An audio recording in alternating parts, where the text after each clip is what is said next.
thanks everyone, and thank you for the chance to come and speak to you today. I see my role here today as actually providing a bit of a cautionary tale, and in part my resolve to temper, I guess, interest in technology and air power comes out of having attended the first of these seminars as well, where I was actually quite surprised at just how fervently so many of the speakers believed in the importance of technology to providing, or I should say, a technological superiority to providing air superiority as well. Now, I am a medical historian primarily by training. That's not to absolve me of actually addressing these issues of air power. In fact, I foreground that because I really want you to robustly critique and question what I've got to say at the end of my presentation in order to make the published paper from this talk rather more relevant to your needs as well. So don't hold back and, hey, I'm a civilian, so you can do what you like. Look, in any history of Australian aerial innovation, the AntiG suit developed during the Second World War often gets a little footnote or a brief mention as an example of how Australia developed its own Indigenous technology. And then the story stops there. And there's very little engagement with its operational impact, which, as I'll go on to show, is effectively nil. At the same time, during the Second World War, the Canadians also developed a similar project to prevent pilots from blacking out during high G manoeuvres, or G-induced loss of consciousness, as you'd call it these days. And historian George Smith has asked a very similar question to the one I want to pose today, which is, how can we laud a technical success without probing its operational failure? And the reason I bring up the Canadian case study as well is that the two stories are intimately interlinked. And part of my project today is actually to try and bring the Canadian, which also involves the British story, together with the Australian story, and also draw in some of the American. So it's actually an inter-allied story that I'm going to relate over the next 18 or so minutes. So the story begins at the University of Sydney in 1940. Physiologist Dr. Frank Cotton reads about the Battle of Britain, about the extraordinary dogfights going on over the homeland in 1940. And he has this insight. He knows how he can solve it. He's a specialist on the human cardiovascular system. He understands the movement of the centre of gravity in the body as blood moves around it. And he comes up with this idea that he calls the gradient pressure principle. He realises that G-induced loss of consciousness, to use contemporary terminology, is caused basically by a radial acceleration drawing blood away from the head and the heart down into the mesenteric vessels and into the legs. And he thinks, well, if we can counteract that on a gradient, in other words, have the highest countervailing pressure in the feet and gradually lessening as it moves up the body, we'll actually compress the blood in the lower half and keep it where it's most needed for those critical seconds or for those critical extra increments of G. So he develops this principle, which he then starts building into a prototype suit that's what he calls aerodynamic. It's not anything to do with its flying capabilities, but rather the fact that it's pneumatic, it's powered by air. So it's an inflatable suit that looks a little bit like, as you saw in the previous slide, a bit like a set of rubber overalls or a wetsuit. Cotton immediately manages to convince the RAAF and also the new National Health and Medical Research Council to support his program. And so he sets up a small team at the University of Sydney that later comes to be known as No. 2 Flying Personnel Research Unit, which was one of the predecessors of the Institute of Aviation Medicine. Now, that was September 1940. By April 1941, Cotton in Sydney comes to learn about a completely different anti-blackout suit that's being developed in Ottawa. And this is through a Canadian medical scientist named Wilbur or Bill Franks, and therefore his suit comes to be known as the Franks flying suit. The thing is, of course, this is wartime, so these are both top secret programs. They didn't have any crossover until somebody knows somebody and they share some information. And it's in April 1941, just as Cotton's starting to develop his own prototypes, that he learns not only that Franks has been working on this project for several years, but that the Royal Air Force has been so interested in this idea that in June 1940, just after France has fallen, they sent a Spitfire to Canada to test out this Canadian suit. It gives you some idea of the potential strategic impact the RAAF are thinking about in 1940. Frank's suit works on an incredibly different principle. It still, as you can see in the photos, looks a bit like a set of fisherman's waders maybe, but it's what he calls hydrodynamic. So you actually fill it with about 2 gallons or 9 litres of water. So the pilot gets into the cockpit and you spend a couple of minutes filling up their suit. So they're sort of sloshing around in these rubber overalls. It actually works reasonably well. In contemporary testing, it adds about 1.5, 2 G to an average pilot's G tolerance. So it's quite effective. And it requires no ancillary equipment. The pilot gets in, all you then need really is a flask of water to fill it up. The two programs then start to converge. So late in 1941, Cotton in his CAAG, Cotton Aerodynamic Anti-G suit, you can see what was pretty rapidly just called the Cotton suit or the Zoot suit. Cotton travels to Canada, the United States, at the end of October 1941. He gets to Canada November 1941 and arrives in Washington on the 8th of December 1941. I don't think I need to tell you anything more about that. But the point is, he and Franks then are exchanging information. Franks initially tries to steal the Australians' idea of using air as part of his broader Commonwealth patent for anti-G suits.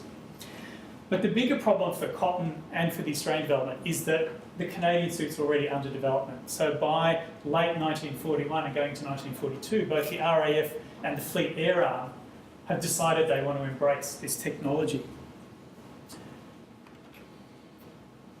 I should say when Cotton visits the United States, there are a few attempts going on in the US, but what all aviation medicine authorities immediately grab is Cotton's idea of this gradient pressure principle, and they think, yes, for the next few years developing anti-G suits in the US, we'll use air as the operational principle, and we'll use this gradient pressure concept to drive them.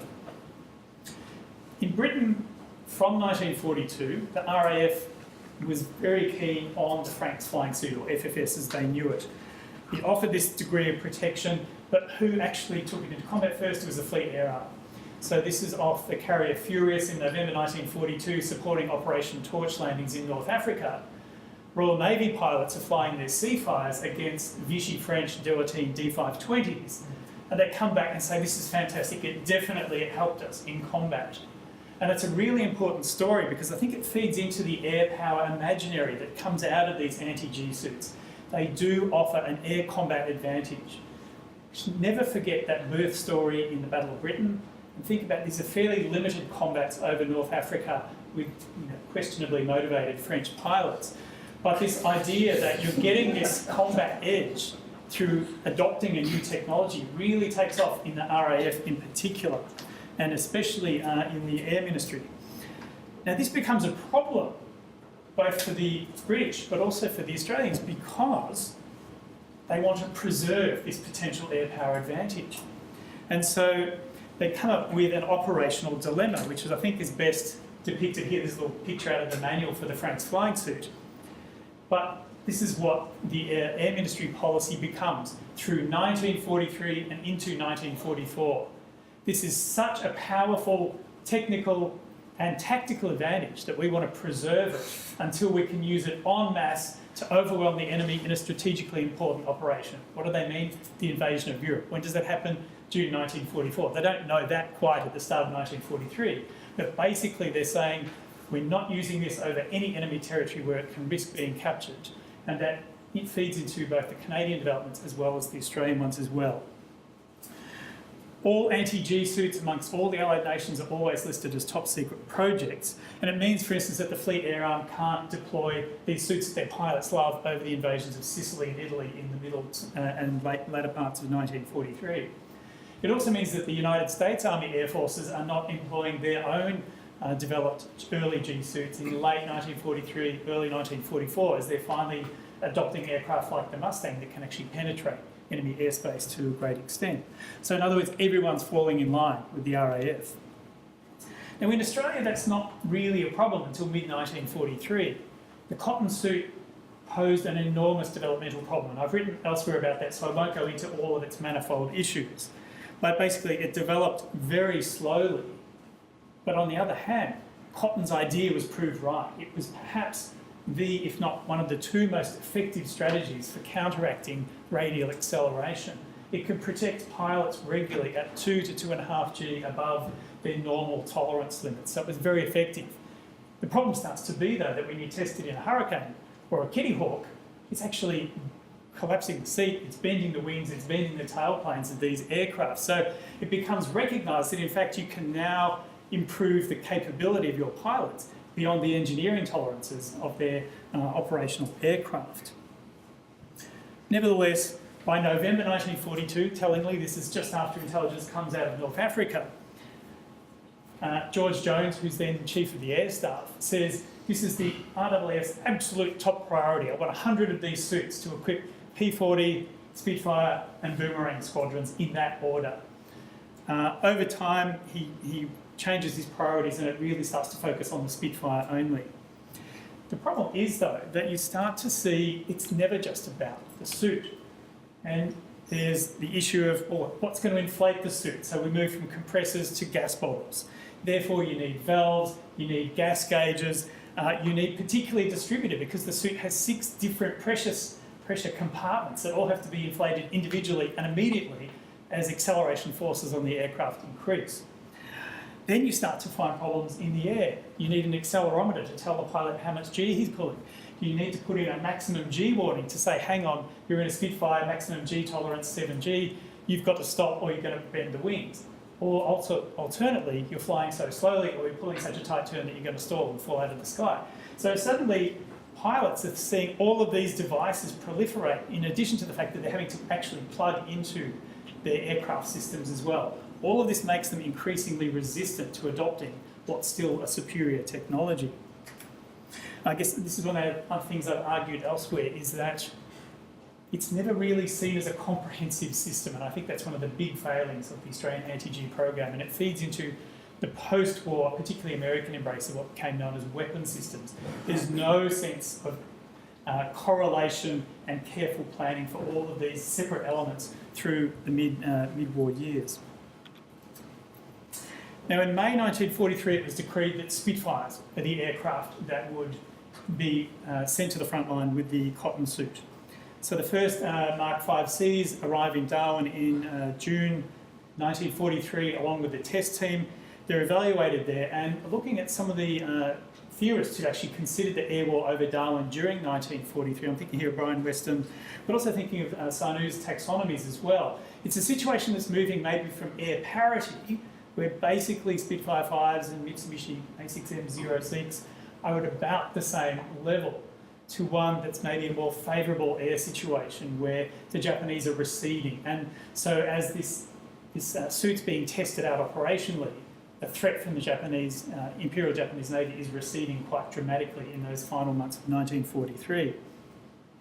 And I've been particularly interested in Anthony Cooper's assessment of the air combat over Darwin in this period, where he actually says that, look, theoretically the Spitfire was a better performing aircraft, the Japanese had better air combat tactics, but what really helped save the RAAF was not their machines and certainly not their flying suits, but it was actually their air defence on the ground and their integration of radar and early warning systems. So one of the problems that seems to come out in the air is the lack of any tactics to work with this suit. The British, using their Franks flying suit, didn't really develop any particular tactics to maximise its use. There wasn't a lot of sense of that over Darwin either. So as you can see here, the pilots were quite enthusiastic about it. When there was Spitfire 5 with a pilot wearing the suit tested it against a captured A6M at Eagle Farm, they definitely said it offered a significant advantage. That the only time I've ever found a possible air combat encounter was on the 7th of September, the last major Japanese raid in force over Northern Australia, where possibly one pilot was wearing the suit. The result, he nearly got shot down and he bent the wings of his Spitfire.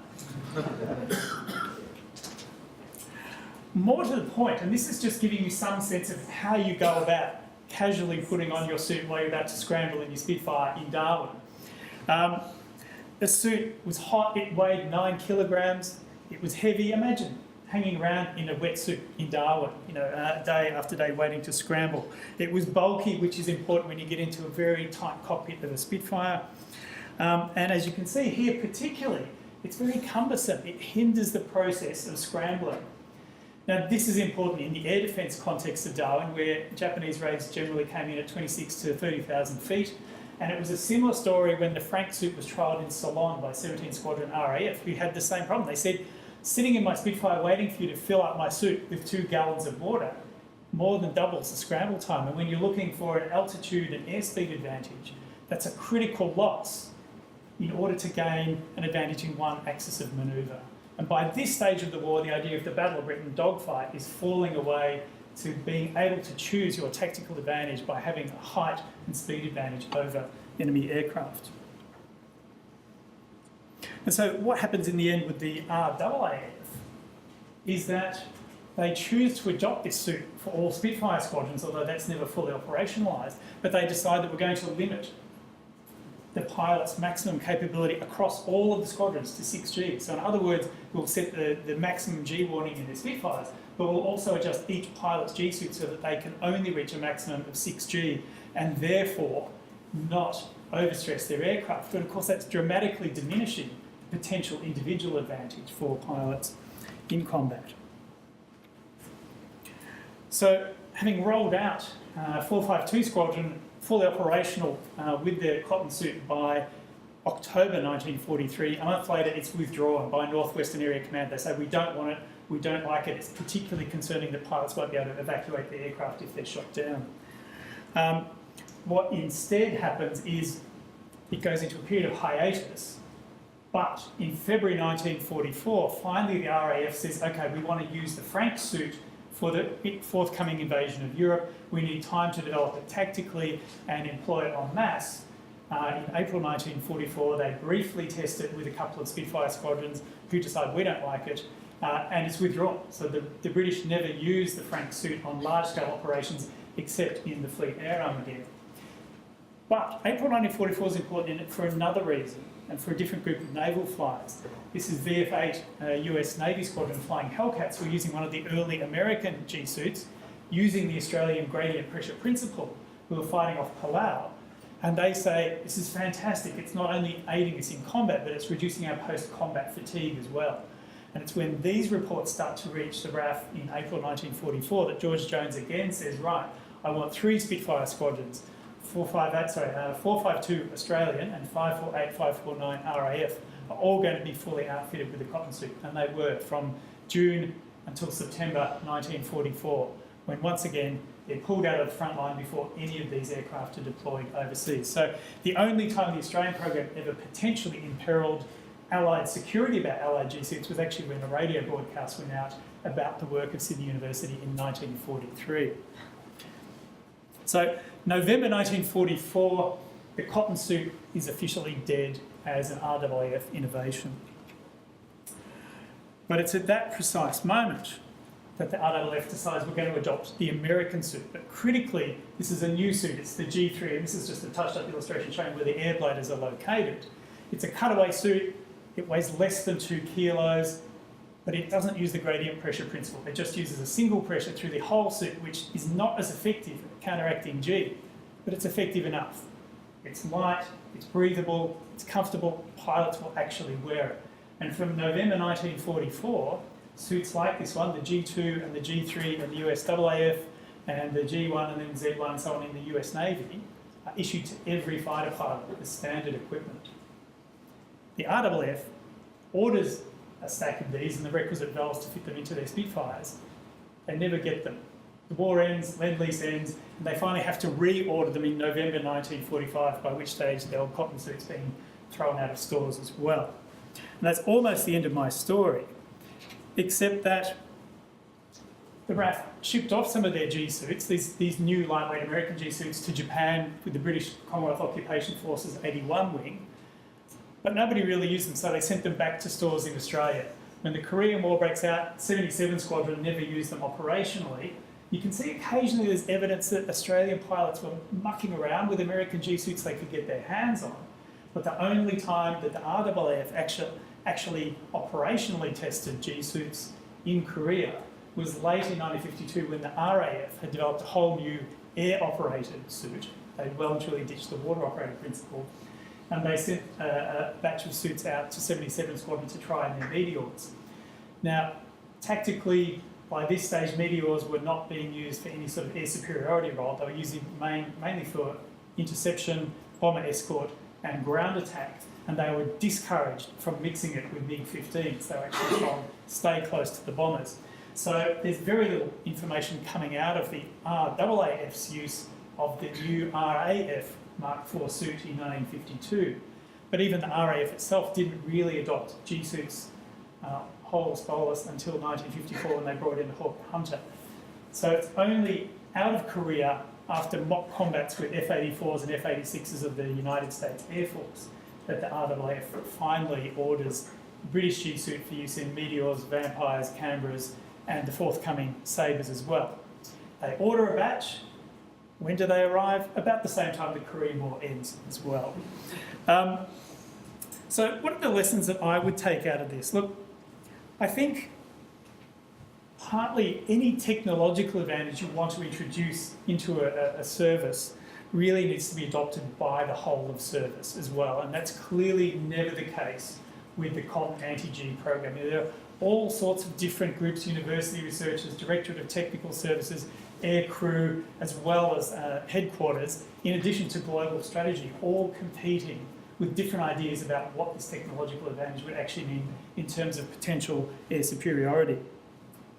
The other thing that I think came out quite clearly, hopefully in my illustration, is that the combat capability had to match both the limits of the platforms as well as the mission profiles it was expected to perform.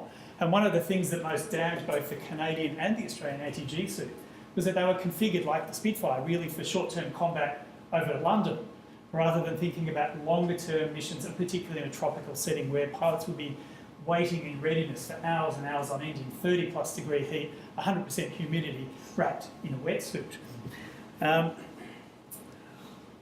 As we saw, I think, with that, they do political framing as well, that waiting for maximum strategic impact not only imperiled the potential tactical importance of these anti-G suits, but it also hid a lot of their shortfalls. It wasn't really until early 1944 that the RAF was starting to send out their Frank suit to a range of squadrons around the UK, that they get back this message that no, pilots are not going to wear it. We see it's an advantage, but we're not going to wear it. And they drop it like a hot potato at that point. But they've been stockpiling this equipment for years, for an eventuality they decided not to act upon in the end. And finally, I guess I'd say that in the case of anti-G gear, the overt technological advantage offered by these developments was overwhelmingly rejected, ironically enough, by the very pilots that the suits themselves embraced. Thank you.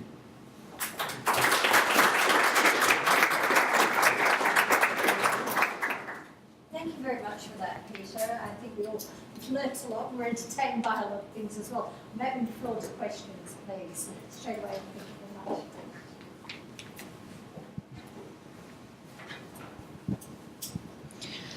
Thank you for that, Peter. That was fascinating. Scholar Maria Ivanovic again. So you talked about in World War II, the G-suited pilot could outperform the aircraft. Obviously, in modern jets, the aircraft will always outperform the G-suited pilot, and G-lock is still common, and it's a common cause of death.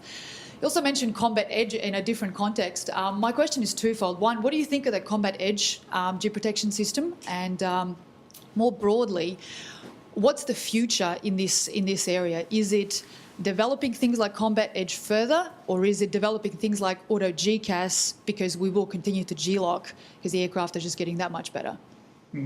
Okay. Now, I'm a historian, so it's always awkward to ask me to project forward.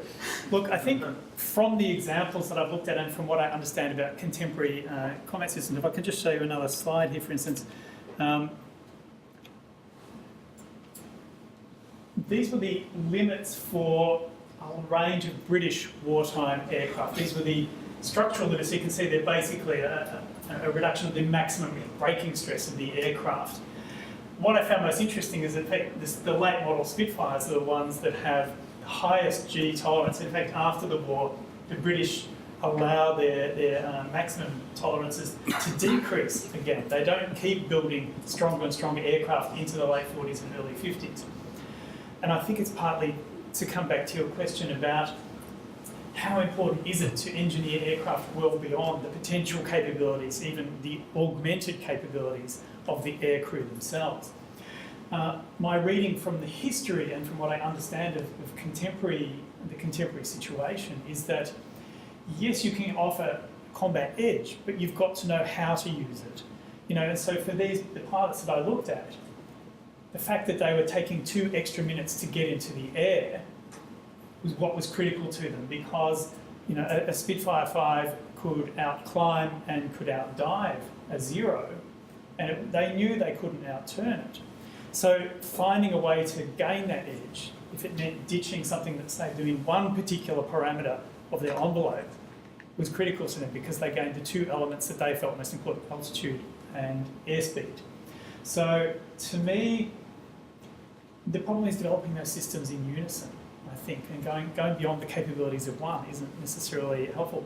Look, I don't know that I could talk too much about current technical developments in this field, but I suspect what you're going to see is the role of UAVs dramatically changing the needs for pilots to undergo any of these physiological stresses. But it seems to me that UAVs are now changing to much more psychological impacts on pilots as well. And I shouldn't understate the psychological impact here too. So I mentioned the 7th of September 1943, the one possible combat use of the cotton suit. That same day, the CO of 452 Squadron was shot down and had trouble getting out of his cockpit and was burned. Now, I can't see from the records whether he was wearing one of these suits or not. But before that, he'd been a convert. After that, he was an opponent. And I think for him, the experience of having trouble getting out of his cockpit in those critical seconds and suffering afterwards turned him against anything that would reduce his survivability in that situation. So there were psychological elements of this program as well as the physiological ones too. I realise I've sort of fudged around some aspects of your question, but as a historian, that's perhaps the best I can do.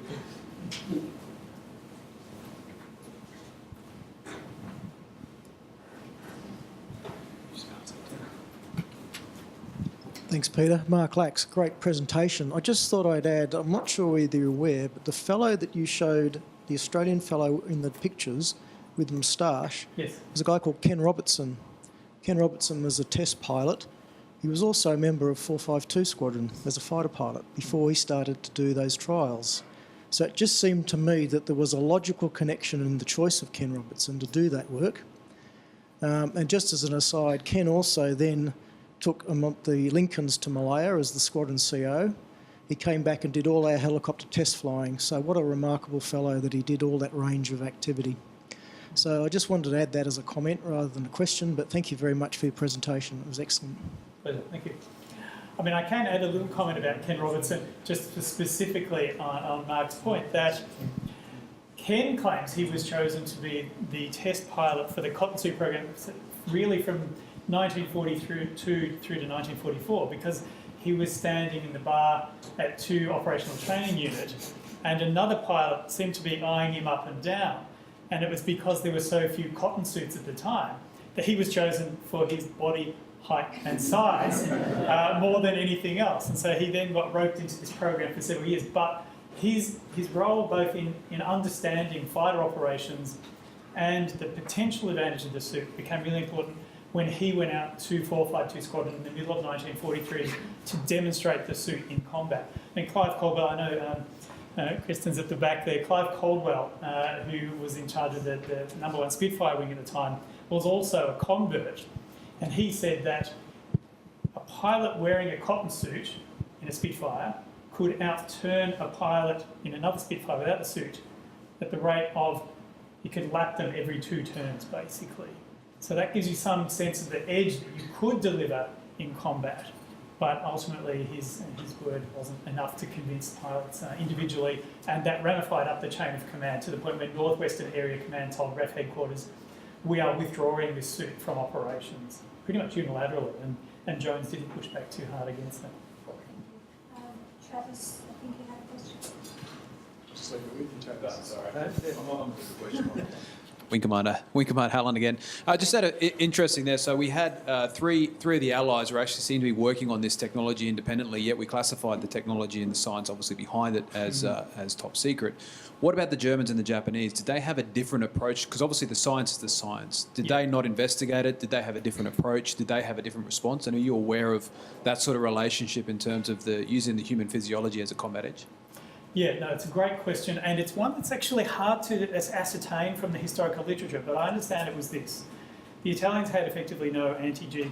Now, I'm talking about technology. Let's not forget posture and the classic M1 manoeuvre. These were understood at the time. So if you look at late model Spitfires, you're almost in a recliner seat, and certainly the Spiteful was even more reclined. So the idea of having a tilted seat and having accessory rudder pedals where you could lift your legs and therefore reduce the amount of blood flowing from the level of your heart was understood at the time across the board, and those manoeuvres were certainly used. So Focke-Wulfs and Messerschmitts also had those accessory pedals. Before the war, the Germans had actually tested a hydrodynamic, a water-filled suit, and decided it was impractical, and they didn't really pursue the idea. The British, as you've gathered, were terrified the Germans would find this idea out. And one of the reasons the Australian program was encouraged to continue was that it did operate on a different principle and could be considered a second tier or backup process as well. So it was only really in June 1944 the Germans finally captured one of these suits, and it had no particular impact on their combat capability. The Japanese had no suit, but there would keep being anecdotal reports that some of their pilots would wrap themselves tightly in bandages, particularly their lower section, so effectively to provide quite constrictive, a bit like what you wrap, say, for a snake bite or a sprained ankle these days, a pressure compression bandage to give them some sort of G tolerance. And there's an interesting note, and a US Army Air Force medical officer writing to Frank Cotton saying, have you tested a Japanese pilot in your centrifuge at the university to see whether there's a different racial tolerance amongst Japanese pilots to European origin pilots as well? And Cotton wrote back and said, oh no, we haven't actually. So there were concerns though that these technologies were out there on the other side, but in reality, no, it was very much an allied phenomenon. And there was a lot of crossover, So Frank suits came to Australia, Cotton suits went to the UK and Canada, American suits and the valves and so on to operate them were coming to Australia, and particularly Australian investigators were moving to in and out of the United States, 43, 44, 45, and looking at a lot of these comparative tests too. So they understood the different paths of development, and they understood, particularly the Australians increasingly came to understand that, look, we know our principle is the best, it gives you the highest G protection, but in pragmatic terms, actually the Americans are right. Let's just go with a single pressure system. It removes a lot of the extra fitments, and it means that pilots will actually wear it, and they'll still have an appreciable edge, if not the maximum capability they can stretch out of their physiology. Thank you. One last question? Okay, well, thank you very much. That was Thank you.